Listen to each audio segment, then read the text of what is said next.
Começarmos a compreender a evolução histórica que propomos a realizar no vídeo anterior, temos que começar então pela ideia do mundo romano, ou o que era o Estado romano.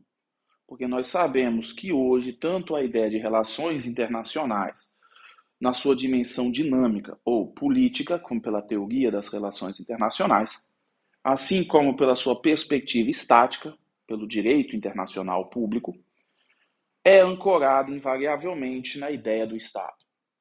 Então, o primeiro passo que nós temos que compreender é que quando falamos de Roma, nós estamos falando da ideia de mundo que se assemelha a essa carta feita por Ptolomaeus no século II depois de Cristo.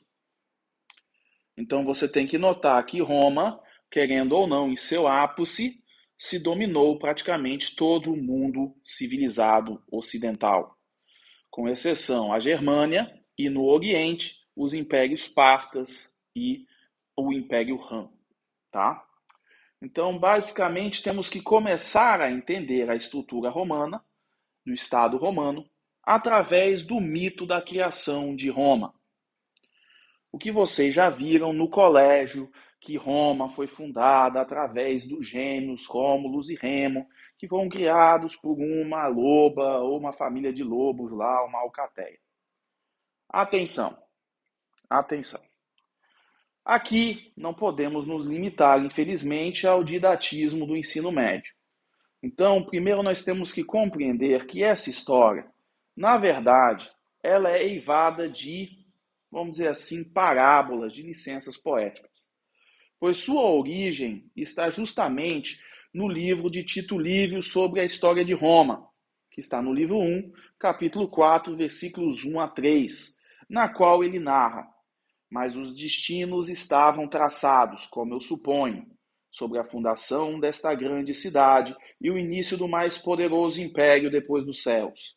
A sacerdotisa Vestal foi violentada e deu luz a gêmeos, quais foram nomeados por Marte, suposto pai de seus filhos, fazendo-o por crença ou porque por atenuar sua culpa apontando um Deus como autor. Mas nem os deuses, nem os homens são capazes de proteger a mãe ou seus filhos da crueldade do rei. A sacerdotisa foi acorrentada e jogada nas masmorras, as crianças a serem jogadas no rio. Então, quando nós temos aqui na passagem, vocês veem que está cheio de mitologia e explica até outras coisas. Quando o indivíduo lá tinha o nome de filho de Zeus, filho de não sei o quê, bem, podemos inferir que ele na verdade era filho de pai desconhecido, ou o pai não poderia ser conhecido por vários motivos. Então, a criação de Roma vai justamente nos dar os primeiros alicerces da estrutura do Estado romano. Inicialmente, acredita-se que a cidade de Roma foi fundada por refugiados da Guerra de Troia, do êxodo de Enéas. Sim, você tem aquele filme com Brad Pitt, na qual ele vai e, no final, Enéas pega a espada de Troia e foge. Muito bem. E está atrelada ao nascimento de Rômulo e Remo. Então, provavelmente, Rômulo e Remo eram de uma tribo que misturava os gregos que habitavam o sul da Península Itálica e os etruscos que habitavam o norte da Península Itálica. Logo, nós temos então que a história de Rômulo e Remo, apesar dos dois terem existido, está cheio de mitologia, de aspectos mitológicos ou licenças poéticas, tá? Então, o que separa Roma dos demais povos do antigo Latinum, ou seja, dos demais povos que então habitavam a Península Itálica, era justamente o fato deles serem uma mistura de povos, tá? Então, basicamente, nós temos o quê? Quando Roma foi fundada, a monarquia romana foi instituída sob o reinado de Rômulo, surgiram as tribos de Roma. Ou, numa versão mais marxista, assim, para a galera vermelhinha que gosta, surgiram então as classes sociais romanas. Atenção, eu chamo de classe social para facilitar o entendimento, mas você não pode afirmar que essa estrutura, as tribos, realmente se assemelham ao conceito de classe social como ele é empregado cientificamente hoje, ou pelos loucos aí, né? Então, a primeira tribo que você tem notícia é a tribo dos patrici, os patrícios. Os patrícios nada mais são do que os pais de Roma. Era a nobreza romana e normalmente essa nobreza se manifestava através da posse e propriedade de terrenos de terra, ou melhor, terrenos de terra não, né, de terras na cidade de Roma. E como, já adianto, que a estrutura social romana era muito ligada à estrutura militar, os patrícios faziam, em regra, a função de cavalaria. Então, se você está vendo um exército romano lá no século I, século menos 1 antes de Cristo, ou depois de Cristo, você vai notar que a cavalaria era para os patrícios, para a nobreza. Concomitantemente, surgiram a classe dos clientes, a tribo dos clientes, a clientela, que eram justamente os camponeses ou estrangeiros que tinham alguma ligação com os patrícios. Então, basicamente, você tem lá o camponês que trabalhava para um patrício, ele foi inserido na categoria de cliente. O estrangeiro em Roma, na monarquia, se tinha uma ligação com uma família patrícia, se enquadrava como cliente. Se o estrangeiro não tinha ligação nenhuma, ele era considerado hostil, bárbaro. Tá? Então, basicamente, o que acontecia? Quem tinha direitos, por assim dizer, em Roma, eram os patrícios. Os demais só poderiam ter direitos mediante a relação de clientela com uma família patrícia. Então, essa estrutura perdurou mais ou menos até o advento da República, a queda da monarquia, e no período republicano de Roma vai surgir então a terceira categoria, a terceira tribo. Não se sabe muito bem como ela surgiu, tá? Mas sabe-se que ela surgiu no final da monarquia e início da república, que é a plebe. E hoje é a mais famosa, né? Porque normalmente todo mundo é plebeu nesse Brasilzão que estamos aí. A plebe era justamente o quê? Os cidadãos romanos, camponeses, que não tinham relação de clientela com famílias patrícias. Eram escravos libertos que não tinham relação com os patrícios e tinham a cidadania romana. Então a plebe é de uma categoria inferior e não podiam se casar com patrícios, nem ocupar cargos públicos e nem possuir uma participação política. Ou seja, era ralé mesmo. É a mesma coisa do trabalhador hoje, do assalariado hoje. Ele está lá, é bom para trabalhar, mas para todo o resto não serve.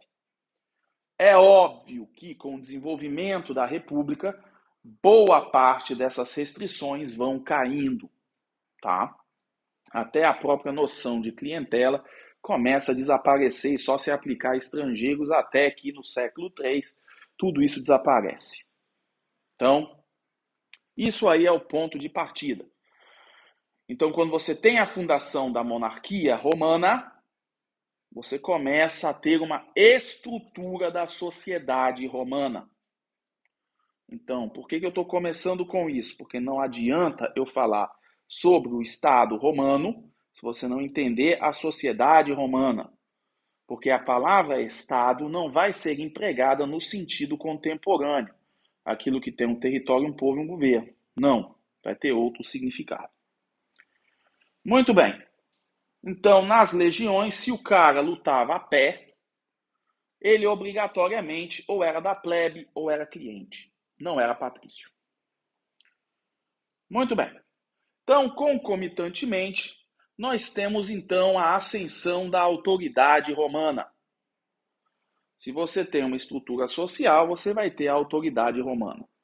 Ou é aquela parte que seu professor de história normalmente ignora quando está dando aula. Ele fala de Rômulo e Remo, mas do nada desaparece Rômulo é o rei e cadê Remo?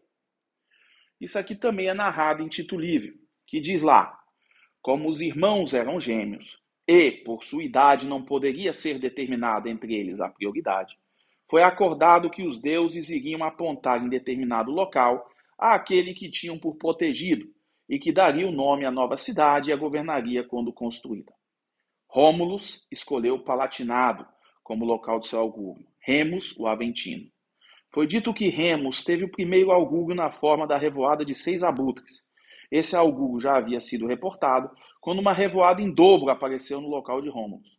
Com isso, cada um foi saudado como rei por seus partidários, cada um reivindicando a prioridade sobre o trono baseada na quantidade de pássaros. Então iniciou-se uma batalha de palavras e violentas provocações, quais acabaram a levar a um banho de sangue, no qual Remus foi morto. Narra a história que foi o próprio Rômulo que matou o irmão. Essa passagem, ela vai nos dar algumas situações, algumas características, melhor dizendo, alguns elementos do que é a autoridade romana. E, por consequência, como se constitui o Estado romano dessa época. O primeiro elemento é o religioso. Nós temos aí a figura do augúrio. Então, quem ostentava a autoridade em Roma fazia-o com a bênção dos deuses. Atenção! Em nenhum momento da história inicial de Roma, você vai ter aquela ideia de que o governante romano, seja o príncipe, seja o cônsul, seja o rei, era um deus, que ele era divino. Não. A ideia de divindade vinha justamente do quê? Que os deuses haviam apontado aquele indivíduo como o representante daquele povo perante a divindade. Então, é um elemento do Estado, da autoridade romana, que quem governa o faz com a bênção dos deuses. O segundo elemento que a passagem nos mostra é o elemento do apoio popular. Quando você vai lá, saudado como rei por seus partidários. Então, invariavelmente, a autoridade romana se estabelecia também através do apoio popular. Fazendo uma associação, analogia grotesca, seria através da eleição. O povo, entre aspas, os patrícios, na verdade, a realidade, a quem os patrícios apoiavam em maioria, tinha então a posição de governante. E o último elemento que a passagem nos mostra bem é a figura da violência, do poder. Porque no final, como é que se resolveu a disputa do augúrio e o debate entre os partidários de Rômulo e de Remo? Isso mesmo, na base da porrada no tapa, no matadouro. Então, no final, o terceiro elemento que vai constituir a ideia de autoridade romana é justamente o poder de impor as suas decisões. Esse elemento vai perdurar até o fim do Império Romano do Ocidente. Então, diante dessa passagem desses três elementos, nós temos que a autoridade romana, no primeiro momento, foi concentrada no rei, que foi justamente a autoridade política e militar máxima, era o representante da comunidade perante os deuses, ele não era filho de um deus, ele não era um deus encarnado, tá? E sua escolha, basicamente, envolvia pesadamente o elemento do augúrio. Ele tinha poder de tanto fazer guerra como fazer paz. Então, aqui nós já vamos adiantar uma coisa. O rei tinha poderes de ius gentium. Então, ele tinha um poder absoluto. Este cargo só existiu durante a monarquia romana. Depois que a monarquia romana caiu, esse cargo foi destruído, ele não existiu mais. Professor, mas Calígula, mais Marco Aurélio, mais Otaviano, Augustus, eles não tinham o título de rei, tá? Então a figura do rei desaparece com a monarquia romana para nunca mais surgir em Roma. Ela vai voltar quando das invasões bárbaras, quando do costume romano, do costume germânico de ter reis, tá? E para quem quer saber, a queda da monarquia romana tem a ver com a família de Brutus.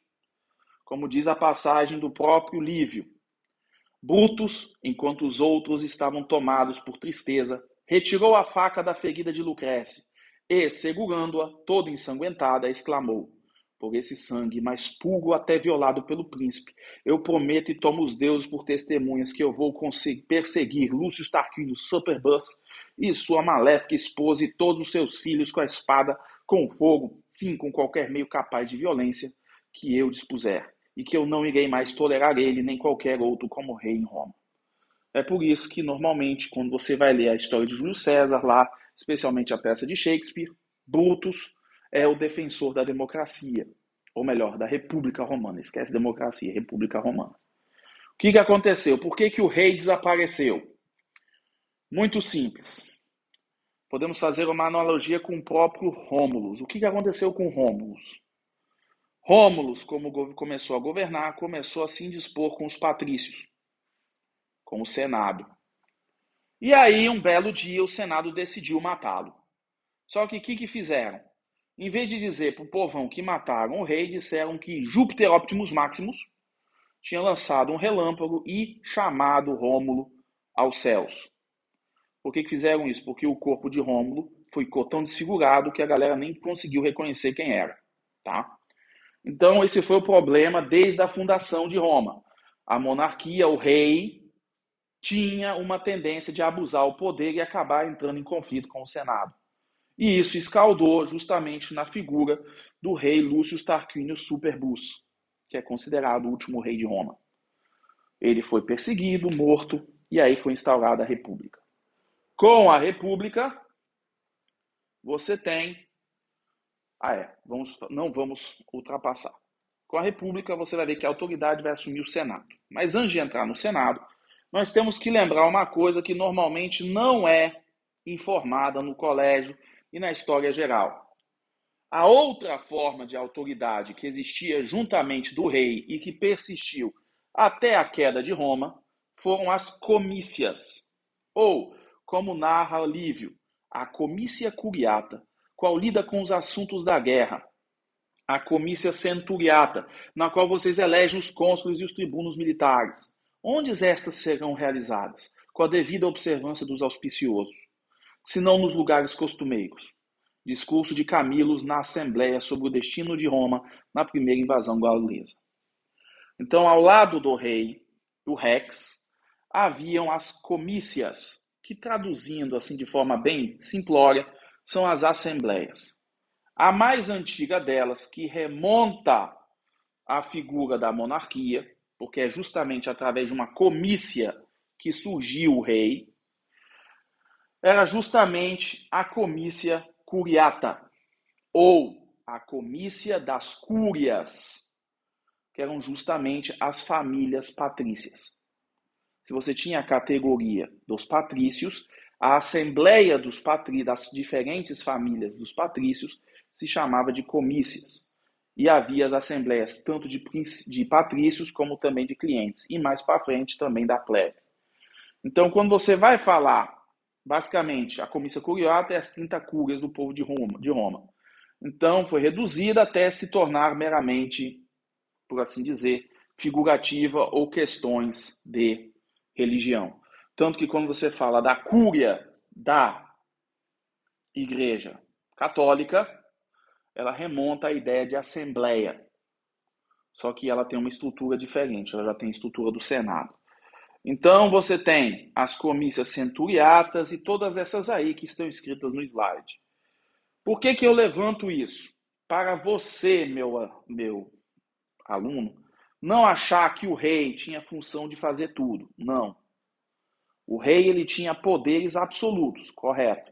Agora, a estrutura da autoridade romana, ela tinha uma divisão do trabalho. Haviam as comícias. Então, o rei tinha poder absoluto, mas haviam as assembleias populares, por assim dizer. Então, ele governava, mas ele também tinha um sistema de cogoverno, que são as comícias, e a outro instituto, que era o Senado. Tá?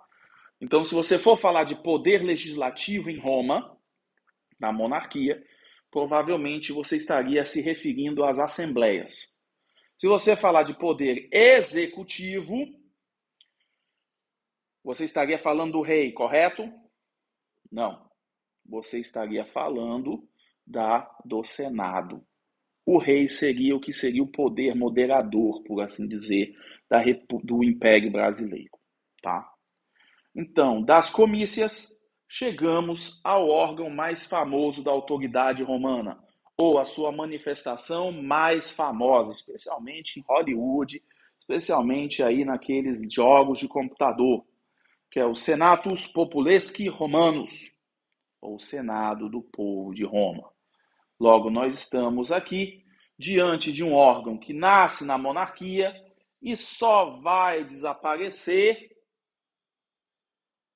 quando? Muito bem. O Senado não desaparece com Roma, tá? Professor, mas espera aí, como assim? O Senado existe até hoje. Mas, professor, Roma já foi embora, não temos mais... Não, é porque com a evolução de Roma, ou seja, na monarquia, o Senado serve de conselho, de ajuda nas funções de governar do rei. Por isso que o rei não era o executivo, era o rei mais o Senado executivo. Na República, ele se tornou o poder executivo, propriamente dito. No Principado, ele começou a dividir sua função de executivo com o Princeps. E no Dominato, século III para frente, o Senado só tornou-se um órgão figurativo e muitas vezes limitado a questões religiosas. E a ascensão da Igreja Católica no cristianismo propagado pelo imperador Constantino, a Igreja vai adotar na sua centralização os costumes e regras do Senado romano. Então, o Senado romano tem como seu sucessor, como a sua sobrevivência, a cúria da Igreja romana, da Igreja Apostólica Romana, tá? Então, você tem lá as vestes, os cardeais, isso tudo remonta a coisas de Roma, especialmente do século IV e V, tá? Então, era o órgão deliberativo, a manifestação mais famosa, mas, de novo, tinha função variada dependendo do período romano. Outro órgão, outra manifestação da autoridade romana é a figura do César, ou como diz Cássio Dio, livro 46, versículo 47. Esse era o estado da matéria, mas eu não vou chamá-lo de Otavianos, mas César, porque esse foi o nome que prevaleceu entre todos aqueles sob domínio dos romanos. Ele também adicionou outro nome, Augustus, qual foi assumido por todos os imperadores subsequentes. Com o final da Guerra Civil Romana entre Marco Antônio, Otaviano e Lépido, vai surgir a manifestação do Princeps, que normalmente é conhecido como o imperador romano. Apesar de que, quando você põe uma lupa, ele não era um rei, muito menos um imperador, no sentido que as palavras normalmente conferem. O Princeps é o primeiro cidadão de Roma, ou seja, Otaviano, ganhando a guerra civil, derrotando Marco Antônio no Egito e suplantando Lépido, ou seja, Lépido acabou apoiando Marco Antônio, renunciando em seu favor, e acabou sendo esmagado por causa disso, politicamente, viu-se diante de um dilema. Ele não queria assumir a posição de rei, porque ele não queria ser visto como um tirano. Porque o seu pai, Júlio César, pai entre aspas, tá? É o pai adotivo. Estou chamando pai no sentido de que Otaviano é o herdeiro de César, tá? Não que eles eram pai e filho mesmo. Ele não queria dar vazão à crítica de que realmente César queria virar um novo rei. Então ele criou o seguinte: eu não sou o rei de Roma, Rex, não. Eu sou o Princeps. Eu sou o primeiro cidadão de Roma e eu sou a autoridade a quem cabe fiscalizar os abusos e desvios da outros órgãos que competem à administração de Roma. Então, basicamente, Otaviano criou uma fórmula de ser o fiscal do Senado, que na República era o principal órgão de gestão do Império Romano, da República Romana. Só que sendo o fiscal do Senado, de fato você se torna um rei, né? Porque você tem controle do Senado. Só que como ele não esvazia o Senado como o rei fazia, ou seja, tornou o Senado em mero conselho, ainda manteve funções administrativas ao Senado. O esvaziamento do Senado vai vir num longo processo até ele realmente virar só um mero conselho lá no século III. Então ele criou a ideia do Princeps, o primeiro cidadão de Roma. Essa expressão vai perdurar até a queda do Império Romano do Ocidente, tá? Então, você tem que Roma, na verdade, existem 4 períodos. O período da monarquia, que só se conhecem as histórias e muito com elementos mitológicos. A república, que é muito famosa, mas também só temos fontes historiográficas. Fontes jurídicas são muito poucas. Temos o principado, que é justamente o período em que Jesus Cristo foi crucificado, aconteceu a vida de Jesus. E você tem o dominato, que é o mais famoso, mais conhecido em Hollywood por causa dos imperadores lá que botaram fogo, como Nero, etc e tal, que normalmente são os vilões lá dos filmes de Hollywood. Então, concomitantemente a isso, você vai ter que nesses períodos você vai ver a autoridade romana manifesta no rei, no senado, nas comícias, o desaparecimento do rei, a ascensão do príncipe, ou a ascensão do senado e depois a ascensão do príncipe. Então, isso é uma introdução à autoridade romana.